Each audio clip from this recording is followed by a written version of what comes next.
میں آپ کو ایک حدیث سنانے چلا ہوں جس میں ایک عجیب نقشہ سامنے آتا ہے کہ یہ مہدی جب ظاہر ہوں گے تو کس طور سے ظاہر ہوں گے، ان کے ظہور کی کیفیت کیا ہوگی، کیف یظہر۔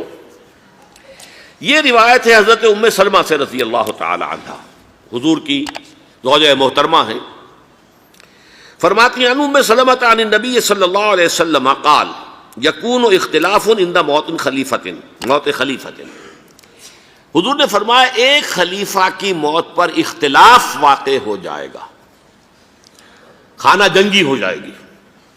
فَيَخْرُجُ رَجُلٌ مِّنْ أَهْلِ الْمَدِينَةِ حَارِبًا إِلَىٰ مَكَّةَ، پھر مدینے کے لوگوں میں سے ایک شخص نکلے گا، بھاگے گا اور جا کر پناہ لے گا اور چھپ جائے گا مکے میں۔ فَيَأْتِيهِ نَاسٌ مِّنْ أَهْلِ مَكَّةِ، پھر اس کے پاس آئیں گے اہل مکہ، مکہ کے لوگ، فَيُخْرِجُونَهُ، اور اسے نکالیں گے، جہاں وہ چھپے ہوئے ہوں گے وہاں سے نکالیں گے۔ وَهُوَ كَارِهٌ، اور وہ بالکل اس کو پسند نہیں کر رہے ہوں گے، نہ وہ خواہش مند ہوں گے کہ ان کے ہاتھ پر بیعت کی جائے، نہ وہ یہ چاہیں گے کہ وہ میدان میں آئیں اور ان کو جو ہے اپنا لیڈر مانا جائے۔ وَهُوَ كَارِهٌ فَيُبَايِعُونَهُ بَيْنَ الرُّكْنِ وَالْمَقَامِ، لیکن لوگ جو ہے پھر اصرار کے ساتھ ان کے ہاتھ پر بیعت کریں گے رکن اور مقام کے درمیان۔ رکن وہ کونا ہے خانہ کعبہ کا جس میں حجر اسود لگا ہوا ہے، اور مقام ابراہیم جو ہے، ان دونوں کے مابین جو یہ علاقہ ہے یہاں پر وہ بیعت ہوگی۔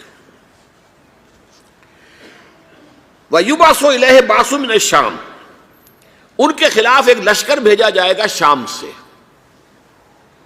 نہیں کہا جا سکتا کہ باسی حکومت اس وقت کی جو ہے اس کی طرف سے کوئی مسئلہ اس طرح کا اٹھ کھڑا ہو، اس لیے کہ ابھی تو بہرحال باسی حکومت وہاں ہے۔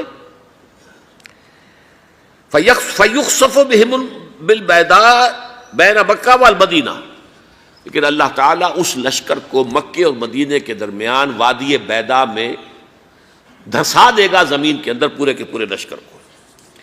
فَإِذَا رَأَى النَّاسُ ذَلِكَ، جب لوگ یہ دیکھیں گے کہ اتنی بڑی نشانی ظاہر ہو گئی، أَتَاهُ أَبْدَالُ الشَّامِ وَعَصَائِبٌ من العراق فَيُبَايِعُونَهُ، اب شام سے سارے کے سارے جو اولیاء اللہ ہیں وہ بھی آئیں گے، اور عراق سے جوق در جوق لوگ آئیں گے اور ان سے بیعت کریں گے۔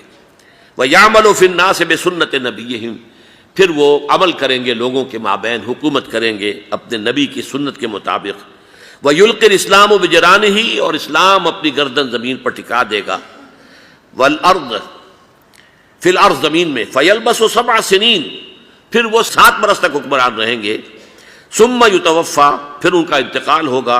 ویصلی علیہ المسلمون، اور مسلمان ان پر نماز پڑھیں گے۔ یہ جو میں نے آپ کے سامنے نقشہ کھینچا ہے، اس سے اب میں ایک نتیجہ نکالتا ہوں، اسے بھی میرا گمان کہیے، اختلاف بھی کر سکتے ہیں آپ، اگر اس کو وزنی سمجھے تو قبول بھی کر سکتے ہیں۔ وہ یہ ہے کہ میرے نزدیک ان کے ظہور کا وقت قریب ہے، اور اس کی تھوڑی سی بعد میں مجھے معلوم ہوا کہ جین ڈکسن غالباً نام ہے امریکن اس کا، جس نے یہ پیشن کوئی خبر دی تھی کہ 1962 میں عالم عرب میں ایک بچہ پیدا ہوا ہے کہ جو وہاں کا نقشہ بدل کر رکھ دے گا۔ یہ جین ڈکسن کی غالباً پیشن گوئی ہے۔ بہرحال مجھے اس کی پیشن گوئی سے کوئی دلچسپی نہیں ہے، میں تو جو احوال دیکھ رہا ہوں، یعنی اسرائیل کا قائم ہو جانا، اور اس کے بعد اب یروشلم کا مسلمانوں کے ہاتھوں سے نکل جانا، اور اب گویا کہ وہ الملحمۃ العظمیٰ جو ہے تلی کھڑی ہے، کسی بھی وقت جو ہے یہ جو ہے وہ لاوا پھٹ سکتا ہے، آتش فشاں پھٹ سکتا ہے۔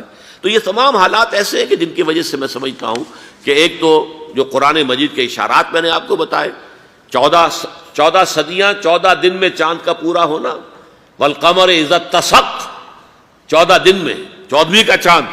اسی طرح اب یہ 14 صدیوں کے بعد یہ صدی جو 15ویں صدی ہے، یہ در حقیقت ظہور امام مہدی کی صدی ہے۔